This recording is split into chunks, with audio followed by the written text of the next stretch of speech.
السلام علیکم عزیز طلباء، Brookfield online classes میں خوش آمدید۔ امید ہے مزاج بخیر ہوں گے۔ آج ہم اپنے اگلے سبق کی طرف چلیں گے جس کا عنوان ہے تشکیل پاکستان۔ جیسا کہ آپ اپنے اسکرین پر دیکھ رہے ہیں، سبق نمبر 2 ہے، عنوان اس کا ہے تشکیل پاکستان۔ تشکیل کا مطلب ہے یعنی بناوٹ، پاکستان کی بناوٹ، یعنی وہ مراحل جن کو جو پاکستان کے قیام کا باعث بنے یا پاکستان بنانے کے لیے ان عوامل سے گزرنا پڑا۔ مصنف اس کے میاں بشیر احمد ہیں۔ مصنف کا تعارف بھی اور باقی باتیں بھی ہم اس کے اگلے لیکچر میں دیکھیں گے۔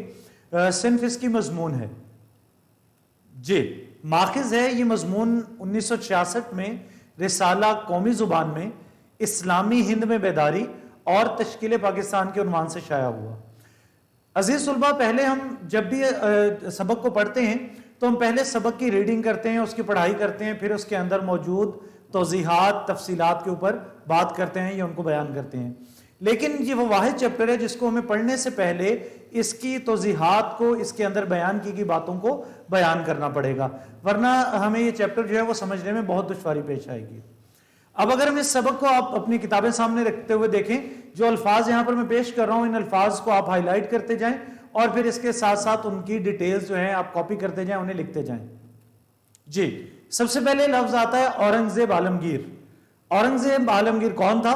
یہ چھٹا مغل حکمران تھا جس نے نصف صدی 1658 سے 1707 1658 سے 1707 تک ہندوستان پر تقریباً 50 سال ہندوستان پر حکومت کی اور بہترین نظام سلطنت قائم کر کے اسلامی حکومت کی تشکیل کی۔ اس کے بعد اگلا پوائنٹ ہے شاہ ولی اللہ۔ آپ نے ساری زندگی اسلام کی اصل تعلیمات کی اشاعت، عوام کی رہنمائی، اسلامی سلطنت کے قیام کی جدوجہد میں گزاری، قرآن پاک کا فارسی میں ترجمہ کیا۔ اسی لائن کے اندر ایک اور لفظ ہے شاہ عبدالعزیز۔ شاہ عبدالعزیز جو ہیں وہ شاہ ولی اللہ کے بیٹے اور ان کے جانشین تھے۔ اگلے لفظ کی جانب آ جائیں، وہ ہے سید احمد بریلوی۔ سید احمد بریلوی جو ہیں انہوں نے مسلمانوں کی مذہبی اصلاح کی اور جہاد کی تحریک چلائی۔ 1831 میں بالا کوٹ کے مقام پر شہید ہوئے۔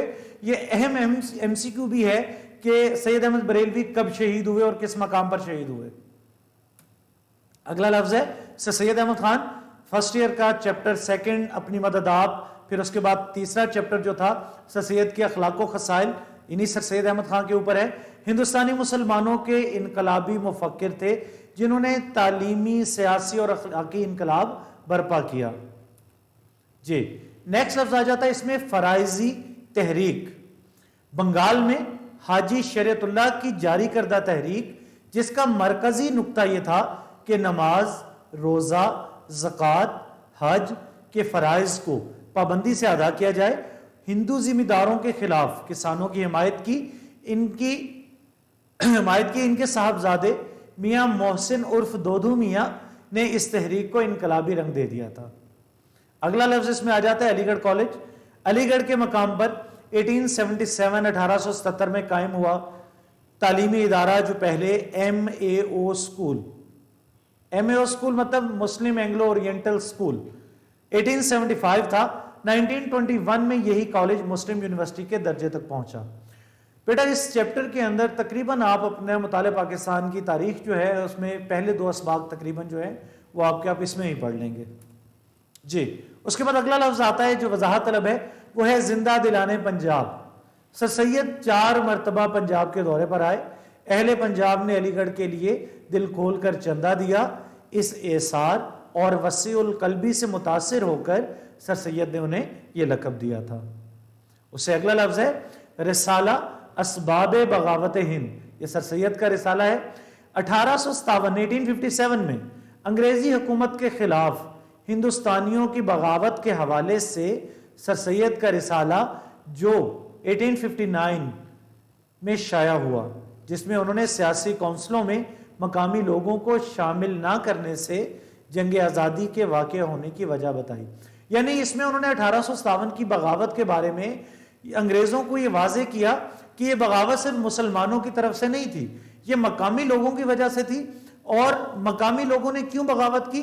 کیونکہ آپ نے انہیں سیاسی نظام میں شامل نہیں کیا تھا۔ اس کے بعد اگلا لفظ ہے انڈین نیشنل کانگریس۔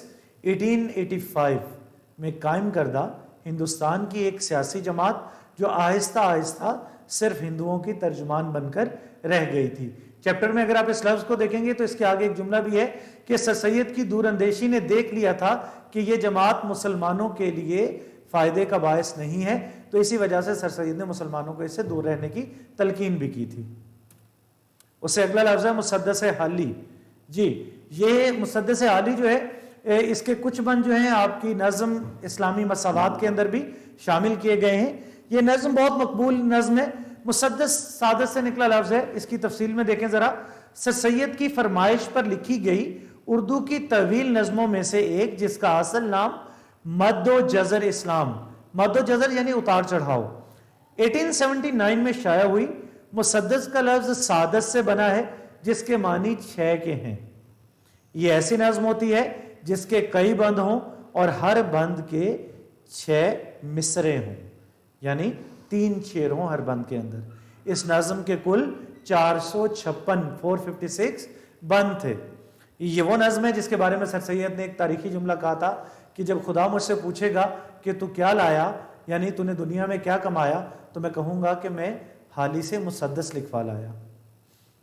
جی اگلا لفظ ہے انجمن حمایت اسلام۔ 24 ستمبر 1884 کو لاہور میں قائم کیا گیا ادارہ جس کا مقصد مسلمانوں کو تعلیمی اور سماجی طور پر ترقی کی راہ پر لانا تھا۔ اس سے اگلا لفظ ہے جدید علم الکلام۔ عقل کو ہر چیز پر مقدم رکھ کر دلائل اور قیاسات کے ذریعے سے کسی بات کو واضح کرنا۔ یہاں پر اشارہ سر سید اور ان کے نظریات کی جانب ہے۔ اس سے اگلا لفظ ہے دیوبند۔ قدیم دینی علوم کے احیاء اور رواج کے لیے قائم کیا جانے والا دارالعلوم جو 30 مئی 1867 کو قائم ہوا، اس کے بانیوں میں مولانا محمود الحسن، قاسم نانوتوی اور رشید احمد گنگوہی وغیرہ شامل تھے۔ جی اسے اگلا لفظ دیکھیں، وہ آ جاتا ہے ندوۃ العلماء۔ 1894 میں لکھنؤ میں قائم کردہ ایک تعلیمی ادارہ جس میں قدیم اور جدید علوم کی تدریس ہوتی تھی۔ اسی لیے آپ نے فرسٹ چیپٹر کا جو فرسٹ ایئر کے اندر فرسٹ چیپٹر تھا اس کے مصنف کا نام تھا سید سلیمان ندوی۔ تو وہ ندوی کیوں تھا؟ کیونکہ وہ ندوہ کے پڑھے ہوئے تھے۔ تو ندوہ جو ہے ایک ادارہ ہے، اس کے اندر پڑھنے والے لوگ اپنے نام کے ساتھ فخریہ ندوی لکھتے ہیں۔ اس سے اگلا لفظ ہے جامعہ عثمانیہ۔ حیدرآباد دکن میں 28 اگست 1919 کو 1919 کو نظام دکن میر عثمان علی خان کی قائم کردہ یونیورسٹی، جس کا ایک ادارہ ذیلی ادارہ دارالترجمہ بھی تھا، جہاں یونیورسٹی کے تمام شعبوں سے متعلق نصابی کتب اردو زبان میں لکھی اور شائع کی جاتی تھی۔ جامعہ عثمانیہ جو ہے اس نے اردو زبان کی ترویج میں بہت کام کیا۔ جی اس کے بعد 2 تحریکیں آتی ہیں، شدھی اور سنگھٹن۔ شدھی کا مطلب ہے پاک کرنا، برے صغیر کے مسلمانوں کو ہندو بنانے کی مہم تاکہ ہندوستان کو باقی مذاہب کے لوگوں سے پاک کیا جائے۔ اس کے بعد ہے لفظ سنگھٹن۔ یہ لفظ ہے سنگھ ہٹن، مطلب ہے اتحاد اور تنظیم، ہندوؤں کو مسلح کرنے کی مہم تاکہ مسلمانوں کا خاتمہ کیا جائے۔ اس کے بعد اگلا جو ہمارے پاس ہے لفظ وہ ہے سائمن کمیشن۔ 1928 میں سر جان سائمن کی قیادت میں بھیجا جانے والا برطانوی وفد، جس میں کسی ہندوستانی کو شامل نہیں کیا گیا، سیاسی جماعتوں نے اس کا بائیکاٹ کر دیا تھا۔ اگلے لفظ کی جانب چلیں گے، قائد اعظم کے 14 نکات۔ 31 مارچ 1929 31 مارچ 1929 میں مسلم لیگ کے سالانہ اجلاس منعقدہ دہلی میں قائد اعظم نے 14 نکات پیش کیے، جن میں مسلمانوں کی علیحدہ سیاسی حیثیت اور نمائندگی کے مطالبات پر زور دیا گیا۔ عزیز طلبہ، آپ یہ جتنے بھی الفاظ ہیں ان کو ہائی لائٹ کرتے جائیں اور ان الفاظ کی وضاحت جو میں بیان کر رہا ہوں اس کو لکھتے جائیں، کیونکہ جب تک ہم اس کو پڑھیں گے نہیں، اس کو سمجھیں گے نہیں، تب تک ہم سبق کو بھی پڑھنے کے قابل نہیں ہوں گے۔ سبق پڑھنے سے پہلے ہمیں ان الفاظ کی وضاحت جو ہے وہ ضرور جاننی ہے۔ اگلے لفظ کی جانب چلیں گے، اگلا لفظ ہے سول نافرمانی۔ گولمیز کانفرنس کو ناکام بنانے اور مسلمانوں کے مقاصد کو نقصان پہنچانے کے لیے گاندھی کی تحریک، جس میں اس نے اور اس کے ساتھیوں نے